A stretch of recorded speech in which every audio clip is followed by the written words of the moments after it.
Hey guys, welcome back to the channel, and today we have another breakdown of the episode 4 of the Ahsoka series. This episode was a great episode of the series, probably the best one so far, but I have a feeling that episode 5 would be much bigger than episode 4. But let's begin with the breakdown of the episode 4. We open as Hu Yang is repairing the ship while Sabine is trying to reach Hera. She used their call sign Fulcrum, which was used during the Rebel series.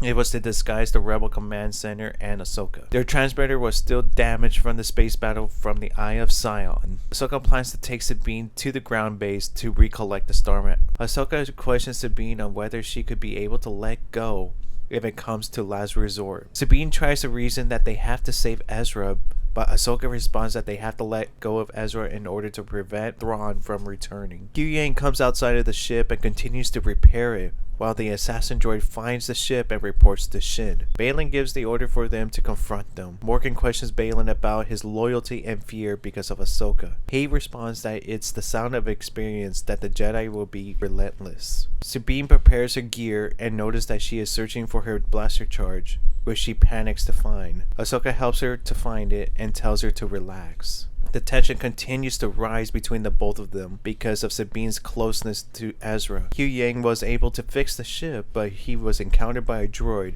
in which they have an awesome fight. He gave me a fun reminder of the movie Real Steel, the boxing matches. Are you ready for Real Steel? This is what it's all about.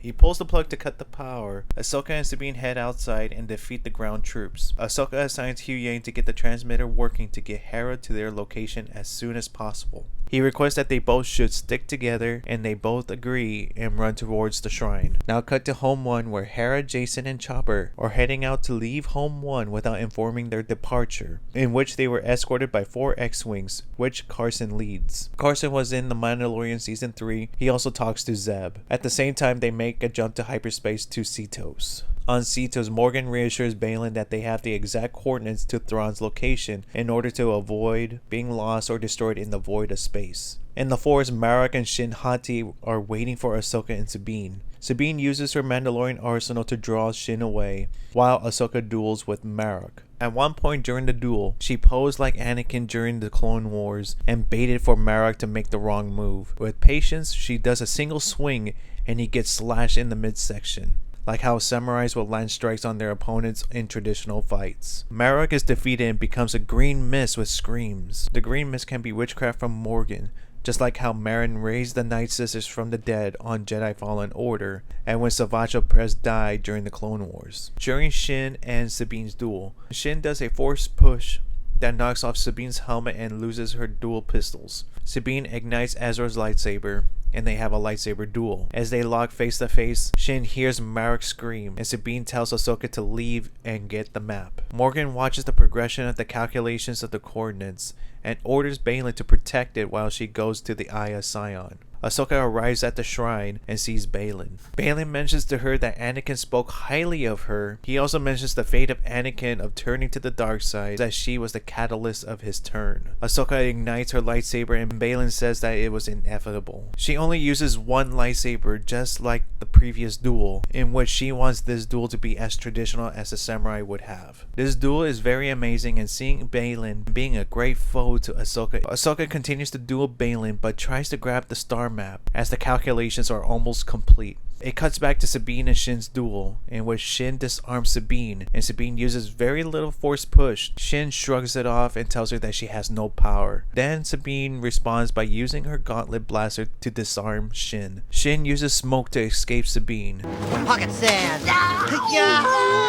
Then Baylan gets inside Ahsoka's head by saying that her and Anakin's legacy is one of death and destruction. I believe Ahsoka uses a little bit of dark side to overcome Baylan in hand-to-hand combat, which he drops to the floor. She grabs the star map but it burns her hand. She drops the star map and the shrine shuts down. Another clue that she channeled a little bit of dark side is when it started thundering after she dropped the star map. Then Morgan receives word from the droid that the progression has ceased. Baylan continues to fight Ahsoka, but Shin returns to the shrine first. Ahsoka that Shin kills Sabine Ahsoka channels the dark side and force grabbed her and threw her to the wall, knocking her out. Ahsoka and Baylan continue their duel, but Baylan uses brute force to have her at the edge of the cliff. Sabine arrives and has the star map and threatens Baylan that she will destroy it. She tries to bargain with Baylan to relieve Ahsoka or she will destroy the map. Baylan uses a final swing at Ahsoka, which Ahsoka falls from the cliff. Then Baylan turns his attention to Sabine and manipulates her to find Ezra, especially mentioning that Ezra is the last of her family. He gives a great hint that her family perished during the purge of the Mandalorians, which Moff Gideon mentioned about the bombings of Mandalore. This may be the reason why there is great tension between Ahsoka and Sabine.